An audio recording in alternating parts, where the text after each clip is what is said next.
What is up, everyone, and welcome back. If you have been looking at the news feeds over the past 2 weeks, you know that the strategic landscape of the Middle East has just undergone a seismic, irreversible shift. The modern battlefield is no longer defined solely by kinetic explosions and troop movements. It is driven by algorithmic precision, geoeconomic chokepoints, and systemic economic strangulation. We are witnessing a total transformation of how great powers conduct warfare. On the morning of February 28, 2026, the delicate strategic equilibrium of the Persian Gulf was utterly shattered by the commencement of Operation Epic Fury, led by the United States, running in tandem with Israel's Operation Roaring Lion. The stated objectives from the coalition were absolute, maximalist, and uncompromising. According to statements from the White House and Secretary of War Pete Hegseth, the goals were the total destruction of Iran's ballistic missile infrastructure, the complete annihilation of its naval forces, and the permanent denial of its nuclear ambitions. But as we are going to see in this deep dive, the reality on the ground, and specifically in the volatile waters of the Persian Gulf, reveals a far more complex, multi-domain strategy. Today, we are going to break down this conflict slide by slide. We are going to analyze not just the bombs dropped, but the economic arteries intentionally severed, the advanced artificial intelligence guiding the kill chains, and the global trade networks currently being pushed to the brink of absolute collapse. The ongoing conflict has rapidly transitioned over the last 2 weeks, from an opening phase of violent leadership decapitation in Tehran to a sustained campaign of total economic strangulation in the Persian Gulf. Decoding the strategic intent behind these ongoing March 2026 strikes requires us to look far beyond the smoking craters of military bases.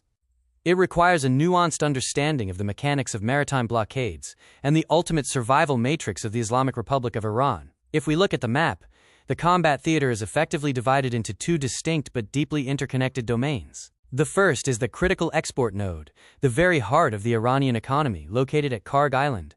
The second is the transit choke point, the incredibly narrow waterway known as the Strait of Hormuz, which essentially dictates the stability of the entire global energy market.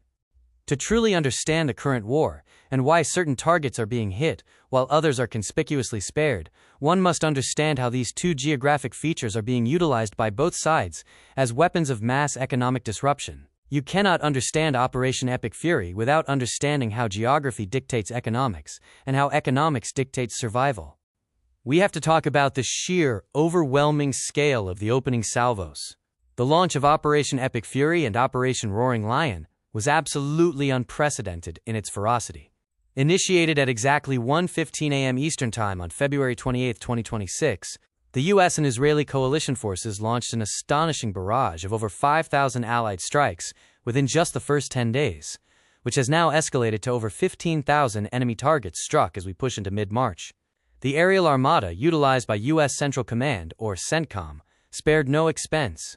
We are talking about B-1, B-2, and B-52 bombers, supported heavily by F-22 and F-35 stealth fighters, systematically dismantling nuclear sites such as Natanz, and massive ballistic missile infrastructure across the entire country. The primary, immediate objective of these opening hours was decapitation. Supreme Leader Ayatollah Ali Khamenei, alongside a host of senior Islamic Revolutionary Guard Corps (IRGC) commanders, was confirmed killed in the initial waves of precision strikes. This thrust the Iranian state into immediate, chaotic political turmoil. By March 8, the Assembly of Experts hastily convened and selected Mojtaba Khamenei, the late leader's son, as the new supreme leader. Now, this is where the geopolitical drama intensifies. Despite being reportedly wounded and disfigured in the opening bombardments, Mojtaba Khamenei issued a highly defiant public statement, not on camera, but read via state television anchors, announcing the opening of a file of revenge. He vowed to the Iranian people that the retaliation would not be limited to his father's death alone, but would encompass every single Iranian citizen killed by the enemy coalition. He explicitly stated that the lever of blocking the Strait of Hormuz must be used to exert pressure on the enemy. Yet, despite this incredibly fierce rhetoric, the strategic shift on the battlefield was undeniable. The U.S. and Israeli coalition had rapidly achieved conventional military superiority, degrading Iran's daily ballistic missile launch capabilities by roughly 90% and their one-way attack drones by 95% in a matter of days. With the regime's leadership fractured and its offensive missile stockpiles burning, the war's center of gravity shifted away from the political halls of Tehran and directly into the oil-slicked waters of the Gulf. It's also crucial to note that this massive aerial campaign has not been without its own tragedies and friction for the coalition. In the chaos of the heavily contested airspace, Kuwaiti air defenses mistakenly shot down 3 American F-15E Strike Eagles in a friendly fire incident, though miraculously all 6 crew members ejected safely. Furthermore, a U.S. Air Force KC-135 Stratotanker refueling aircraft tragically went down in western Iraq during operations, resulting in the deaths of all 6 American crew members on board, an incident CENTCOM confirmed was not due to hostile fire. These events highlight that even with total air superiority, the fog of war remains deadly. We see the synthesis of this new reality. The true battlefield of 2026 is geoeconomic. As I mentioned earlier, our analysis isolates 2 primary zones of conflict that are dictating the pace of the war. Zone 1 is the export node, centralized entirely around the infrastructure of Kharg Island. Zone 2 is the transit chokepoint, represented by the Strait of Hormuz. The synthesis of these 2 zones reveals a profound, almost paralyzing vulnerability for both the Islamic Republic of Iran and the broader international community. The export node possesses an extraordinary concentration of economic value for Tehran, while the chokepoint possesses the incredible capacity to hold the entire Middle Eastern energy supply hostage, threatening the economies of every nation on Earth. This geographic reality forces both belligerents into a high-stakes multi-domain standoff where kinetic military action, the actual dropping of bombs, directly dictates global inflation rates, energy security, and international supply chain stability. This is no longer just a war of attrition, it is a war of global economic endurance. Let's zoom in on Zone 1. To truly comprehend why Kharg Island is the absolute crown jewel of Iranian oil, you have to look closely at the bathymetry, the underwater topography, of the Persian Gulf. A stark geographic necessity emerges here. The Iranian mainland coast is notoriously shallow. It is far too shallow to accommodate the massive drafts of very large crude carriers, or VLCCs, which require deep-water anchorages to load their millions of barrels of oil. Because of this severe geographic bottleneck, between 90% and 96% of Iran's entire crude oil export volume must be pumped through a highly vulnerable 16-mile underwater pipeline network directly from the mainland to the deepwater port of Kharg Island. Prior to the outbreak of hostilities in late February, this solitary, highly concentrated terminal handled global volumes ranging between 1.1 million and 1.5 million barrels of crude oil every single day. The vast majority of this crude, which was already heavily sanctioned by Western powers, flowed directly to the People's Republic of China. In fact, Beijing relied on Iran for roughly 1.38 million barrels of cheap sanctioned crude daily, utilizing shadow fleets and alternative payment systems to bypass U.S. oversight. Kharg Island is therefore not merely an export facility, it is the sole economic lung of the Iranian state, and by extension a critical artery for Chinese energy security. This brings us to one of the most fascinating strategic decisions of the entire war, detailed here. By March 13, 2026, Operation Epic Fury had entered its heaviest, most punishing phase. Secretary of War Pete Hegseth publicly announced the, quote, highest volume of strikes to date, noting that over 15,000 enemy targets had been obliterated across the country since the campaign began. Chairman of the Joint Chiefs of Staff, General Dan Kane, noted that the U.S. had achieved such a degree of air superiority that they were transitioning from expensive standoff munitions to cheaper stand-in gravity bombs. However, the strikes conducted specifically on Kharg Island presented a remarkable paradox of restraint. Tactical reality dictated that U.S. forces totally obliterate Kharg's military defenses to eliminate IRGC island security and ensure freedom of movement. Mobile anti-aircraft missile batteries, heavy gun emplacements, and sprawling security perimeters were systematically erased from the map by precision munitions. Yet, if you look at the post-strike satellite battle damage assessments, the core economic assets, the massive oil storage tanks, the T-jetty, and the sea island loading facilities, were deliberately and meticulously bypassed by American bombers. Why? This represents an absolute masterclass in coercive military diplomacy. By dismantling the regime's defensive shield but leaving the highly combustible, multi-billion-dollar economic asset completely intact and utterly defenseless, the United States shifted the burden of escalation entirely back to Tehran. The message being sent from Washington to the new supreme leader is crystal clear. Your most valuable asset survives only at the absolute mercy of the coalition. We can turn your economy off whenever we choose. So let's break down the logic behind this. Why would a military campaign seeking the total defeat of an adversary deliberately spare its primary source of income? The U.S. infrastructure hostage strategy relies on 3 fundamental, deeply calculated pillars. First, we have global market stability. Obliterating Kharg Island would instantaneously remove up to 1.5 million barrels of oil per day from the global market. In an environment where the Strait of Hormuz is already heavily compromised by conflict, this action threatened to send global Brent crude prices into an uncontrollable tailspin toward $150 or even $200 per barrel. This would devastate Western economies, trigger rampant inflation, and potentially cause a global recession right in the middle of a U.S. election cycle. The Pentagon understands that you cannot destroy the enemy if you accidentally destroy your own economy in the process. Second, we must consider post-war reconstruction. A completely destroyed oil sector would fatally weaken any future post-Islamic Republic government. If the stated, implicit political goal of the Trump administration is internal regime change, as hinted at by messages urging the Iranian people to take over your government, the incoming transitional government will desperately require an intact economic engine. Without oil revenue, a new government cannot fund national rebuilding, maintain civil order, or provide basic services, leading inevitably to a failed state scenario akin to post-2003 Iraq. Third, and perhaps most importantly, is coercive leverage. By holding the intact oil infrastructure hostage, entirely stripped of its IRGC anti-air defenses, the U.S. retains ultimate, undeniable leverage over the survival of Mojtaba Khamenei's regime. It is the proverbial sword of Damocles hanging over the Iranian economy, forcing the regime to calculate every single retaliatory strike against the threat of total economic annihilation. We examine Iran's desperate response. In retaliation for the devastation of its conventional forces, the new supreme leader made his strategy explicitly clear. The lever of blocking the Strait of Hormuz must continue to be used. Stripped of its major naval combatants by relentless U.S. and Israeli airstrikes, Iran rapidly established a de facto asymmetric blockade of the strait. To say the conventional naval losses for Iran have been catastrophic would be an understatement. Secretary of War Pete Hegseth boldly declared that the Iranian Navy is combat ineffective, decimated, destroyed, defeated, claiming that the entire naval force is essentially gone. Within the first 2 weeks of the war, CENTCOM announced the verified destruction of over 30 Iranian vessels. Among the most historic losses was the sinking of the Iris Dina, a Mojtaba-class frigate that was operating in the Indian Ocean near Sri Lanka. In an unprecedented deep-water engagement, the U.S. Navy Los Angeles-class attack submarine USS Charlotte fired a Mark 48 torpedo, striking the Dina directly beneath the stern and raising the vessel out of the water. This marked the first time an enemy warship was sunk by a U.S. submarine using a torpedo since World War II. Equally devastating to Tehran's power projection was the fiery fate of the Iris Shahid Bagheri. Commissioned just weeks prior, in February 2025, this massive, 41,000-ton vessel was converted from a South Korean container ship named Paralyzed. Iranian engineers had added a 180-meter angled flight deck and a ski jump ramp, intending to use the vessel as a floating mothership for drone swarms and ballistic missiles.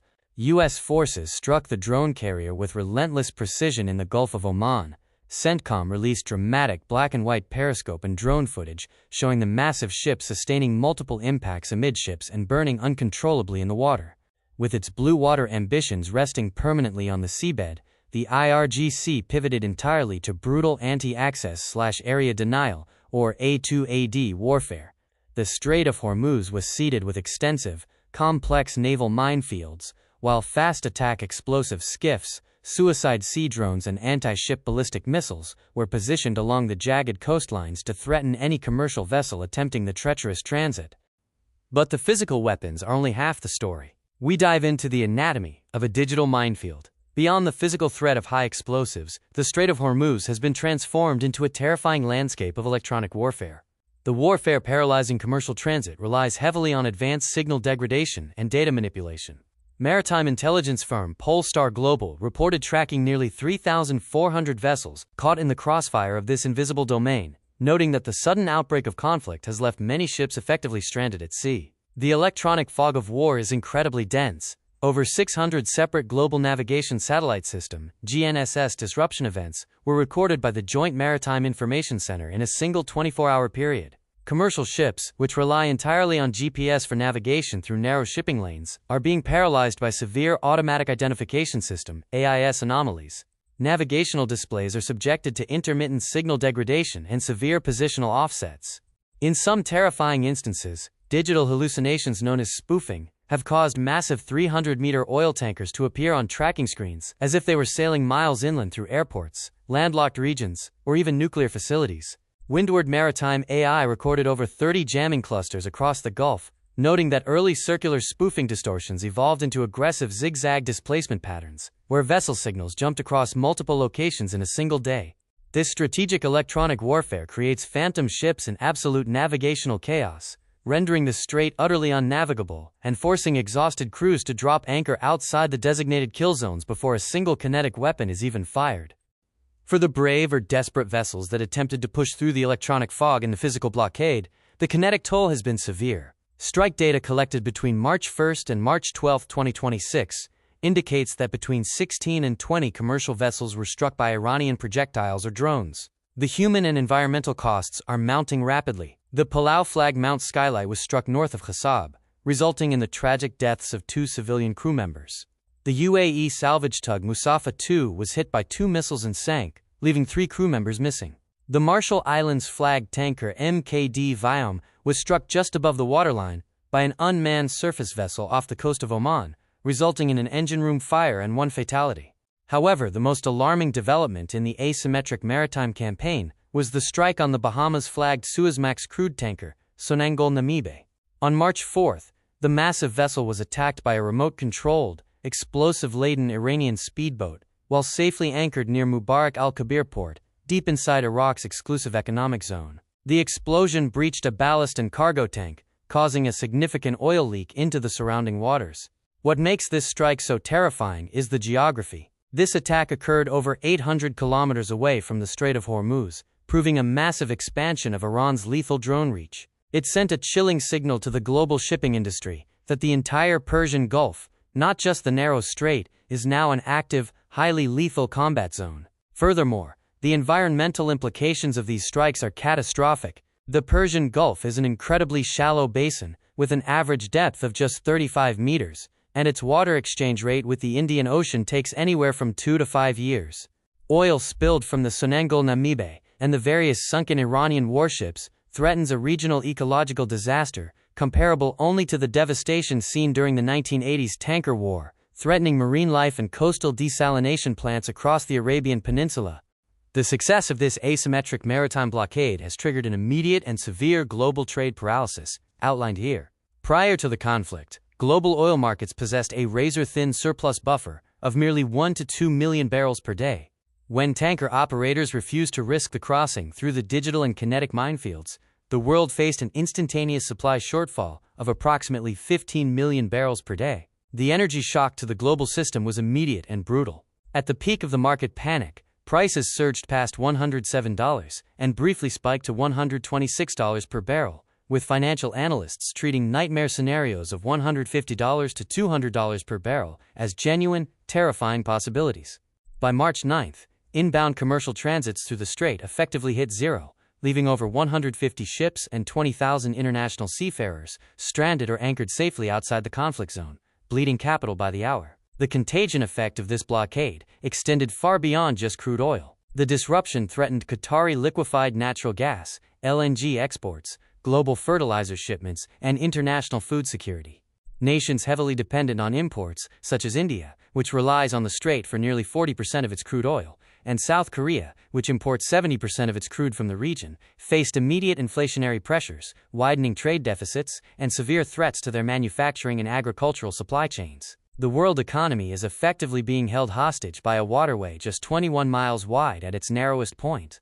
While the global economy shudders, the domestic economy of the Islamic Republic is experiencing an absolute terminal meltdown.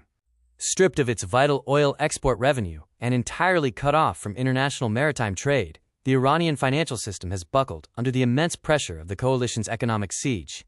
The Iranian rial plummeted to a catastrophic, record-shattering low of 1.47 million against the US dollar. This effectively destroyed the domestic purchasing power of the average Iranian citizen overnight. The resulting hyperinflation means that basic necessities, food, medicine, and rent, have become instantly unaffordable for the vast majority of the civilian population. The structural collapse of the state is accelerating rapidly from the inside out. The combination of targeted infrastructure preservation by U.S. forces at Kharg Island and the complete cessation of export capabilities is achieving a level of systemic destabilization that conventional bombs alone could never accomplish. The regime cannot fund its proxies, it cannot pay its security forces, and it cannot feed its people. Faced with an economy in freefall, a decapitated military leadership, and burning infrastructure, the regime has violently pivoted from external power projection to desperate internal survival. With the population bearing the brutal brunt of hyperinflation and the sheer terror of nightly bombardments, widespread mass unrest has erupted across the nation. Traders, shopkeepers, and university students have taken to the streets to protest the government's handling of the crisis and the ensuing economic devastation, demanding an end to the theocracy. In response to the uprisings, the remaining security apparatus has implemented a near-total digital blackout. Internet connectivity has been aggressively throttled to suppress communication among dissenting citizens and prevent the organization of protests, a massive disruption independently verified by the Global Monitor netblocks. The IRGC, alongside the remnants of the 20th Ramazan Brigade, has been forced to redirect its severely depleted resources away from the borders and coastlines to focus entirely on brutal, violent internal suppression. Tragically, the chaos of the relentless air campaign has exacted a devastating toll on the civilian population, further fueling the anti-regime unrest. Despite the historic and heavily publicized ties between Tehran, Moscow, and Beijing, the Islamic Republic finds itself fighting this apocalyptic war essentially alone. While both China and Russia have issued fierce, performative diplomatic condemnations of the U.S.-Israeli strikes, neither superpower has offered any direct military intervention, kinetic support, or meaningful defensive umbrellas to the Iranian regime. Strategic distance is the guiding principle for the Eastern Bloc in 2026. China and Russia remain completely unwilling to risk their own strategic assets, or their massive Belt and Road Initiative investments, in an uncontrollable, highly volatile theater of war. They are content to watch the U.S. expand its precious munitions stockpiles. However, this does not mean they are blind to the conflict. China's sole physical response to the war has been the deployment of its most advanced maritime space tracking and signals intelligence ship, the Liaowang-1. Commissioned in 2025, this massive 30,000-ton floating supercomputer is equipped with giant radar domes, high-gain antennas, and advanced signal processing systems designed to monitor complex electromagnetic environments across thousands of kilometers.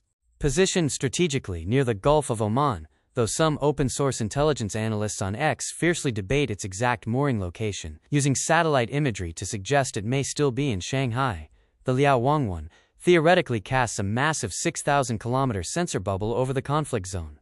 By lingering quietly on the sidelines, China is establishing a 24/7 intelligence apparatus, capturing the highly classified electronic fingerprints of U.S. stealth fighters, B-2 bombers, carrier strike groups, and advanced missile defense systems like the THAAD batteries deployed in Jordan and the UAE. For Beijing, the war in Iran serves as a priceless, real-time, high-fidelity laboratory for studying modern American algorithmic warfare and electronic combat tactics without having to fire a single shot or risk a single soldier. They are vacuuming up the data that will define the wars of the 2030s. As the conflict stretches relentlessly through March 2026, intelligence agencies and think tanks are modeling the ultimate endgame. The structural integrity of the Iranian state is fracturing under the dual weight of bombardment and economic starvation, leading analysts to project three primary expected trajectories for the regime. The highest probability scenario points toward a managed, negotiated exit, where the intense pressure of the economic siege forces pragmatic elements within the surviving Iranian leadership to seek terms with the West to prevent total annihilation. However, the catastrophic public relations impact of the Minab school strike, coupled with Supreme Leader Mojtaba Khamenei's uncompromising file of revenge rhetoric, significantly increases the friction required to reach the negotiating table. If negotiations fail, the needle pushes dangerously close toward total state collapse, a scenario that terrifies regional neighbors who fear a power vacuum similar to post-2003 Iraq, flooded with unsecured missile technology and radicalized proxy networks. This brings us to our final ultimate reckoning of this conflict. The survival of the Islamic Republic is no longer a question of military hardware, aerial dogfights, or surface-to-air missiles. Iran's conventional military has been defeated. The war is now a brutal, grinding contest of mutual economic endurance. The architecture of this war has established two simultaneous, highly destructive, ticking clocks. First, the U.S. infrastructure hostage strategy, deliberately executed on Kharg Island, has set a definitive ticking clock on the regime's domestic survival. Stripped of its lifeblood oil revenue, facing an exchange rate of 1.47 million rial to the dollar, and dealing with an increasingly desperate, starving, and furious populace, the internal foundations of the theocratic government are actively dissolving. Conversely, Iran's creation of a digital minefield and the relentless drone strikes in the Strait of Hormuz have set a ticking clock on the stability of the entire global energy market. With Brent crude peaking at extraordinary highs, massive shipping lines rerouting entirely around the Cape of Good Hope, and millions of barrels of oil removed from the daily supply chain, the resilience of the international commercial system is being tested to its absolute breaking point. The ultimate reckoning of Operation Epic Fury will not be decided by a final, triumphant airstrike or a massive ground invasion. It will be decided by economic endurance. Whichever breaks first, the Iranian domestic economy buckling under hyperinflation and mass revolt, or the global commercial resilience fracturing under the weight of energy shocks and logistical paralysis, will ultimately dictate the future geopolitical architecture of the entire Middle East for the rest of the 21st century. If you want to continue to understand the shifting paradigms of global power, advanced military technology, and geoeconomic strategy, make sure to like this video, share with anyone interested in geopolitics, and subscribe to the channel. I will be providing continuous, in-depth analysis as this highly volatile situation in the Persian Gulf continues to unfold. Stay safe out there, and I will see you in the next report.